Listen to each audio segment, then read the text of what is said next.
Robinson Jeffers' poem "Shine, Perishing Republic" was first published in 1925. The poem reveals an extreme distaste for the underlying national trend toward corruption and dictatorship. Jeffers uses the poem to express a philosophy of inhumanism. He sees the core of America hardening into the mold of its vulgarity, corrupt and self centered man's relationship with fellow man, like that of a clever servant and insufferable master. The poem is written in free verse. Jeffers uses long, Whitman like lines throughout the poem. These long lines seem to build a momentum of their own, the poet's voice building force as it stretches out across the page. Jeffers uses these extended lines to mirror the speaker's anger at witnessing America's republic decline into a bubbling mass of vulgarity.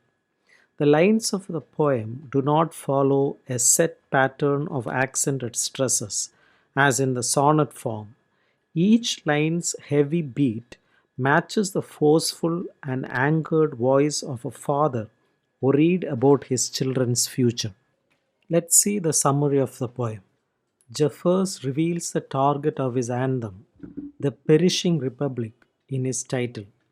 The perishing republic from the title is America. While a republic is a nation that is supposed to be ruled equally by all of its people, Jeffers sees the United States instead settling in the mold of its vulgarity, heavily thickening to empire.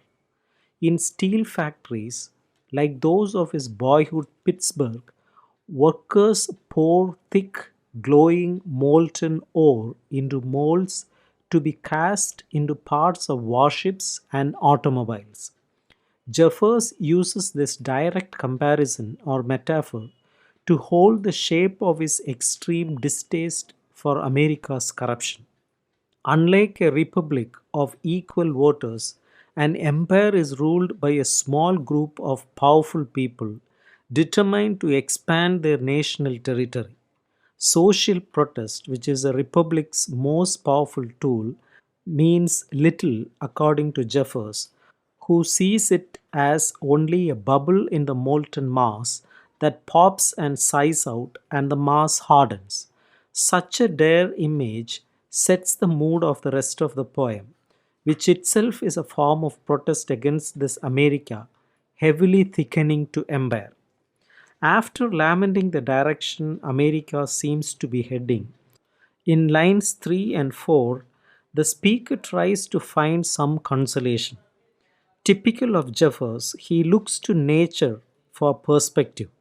There he sadly smiling remembers that perhaps in everything there is a cycle. Although America is settling into vulgarity and any protest to that fact pops and sighs out, he remembers that the flower fades to make fruit, the fruit rots to make earth. Out of death comes life, from decay, fertilizer for new growth. In line 4, he uses the word decadence, which literally means a period of decay, but was also a popular phrase at the time for describing a sinful or corrupt lifestyle. This is a fairly optimistic shift in tone from the first two lines.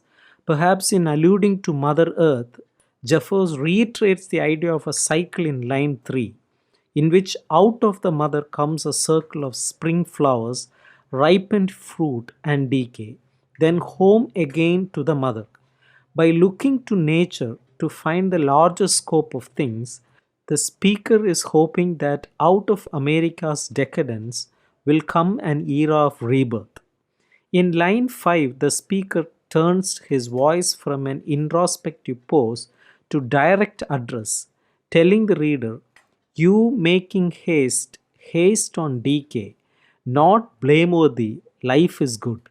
Again, playing with the double meaning of decadence as introduced in the previous lines, Jeffers seems to say that no matter how fast we allow our own decay, it is not something he is going to blame us for. Diffusing his earlier harshness, here the poet shows he recognizes that life is good, be it stubbornly long or suddenly a mortal splendor. No matter how wild and fast or stubbornly long our lives are, generally things are good. The phrase suddenly a mortal splendor may foreshadow the ending of the poem, which alludes to a time when God took mortal form to walk the earth. In line 6, Jeffers introduces two polar images: the bright splendor of a meteor striking across the sky versus the immovable and stoic mountain below. This dual image is typical of Jeffers, who often placed dynamic or spiritual images next to those of permanence. The most famous of these image pairs are the rock and the hawk, which appear again and again in his work. In this poem, the meteor and the mountain are needed equally, like the two forces of yin and yang that work against each other in order to create the circle of life. Having reached this point in the poem, the speaker pauses to refrain or repeat the title, Shine Perishing Republic. After accompanying the speaker through a landscape of molten vulgarity, fruit ripening and decaying, and meteors streaking over mountains, the phrase holds a new meaning, a significance earned from the journey. While he does not blame those of us who lead decadent lives in lines 7 and 8, the speaker has different attitude about how his children should live. Pivoting on the word but, Jeffers informs us, but for my children, I would have them keep their distance from the thickening sender. Like any protective parent, he does not want his children exposed to vulgarity and an empire of greed. Corruption, he continues, never has been compulsory or required. The monster in line 8 might be the same grotesque mass that began the poem. As the speaker predicted, the center of the monster has hardened, turning to mountains. In line 9, Jeffers shifts his voice again, this time speaking directly to his young boys. He seems to advise them to be wary of becoming too attached to fellow man or humankind.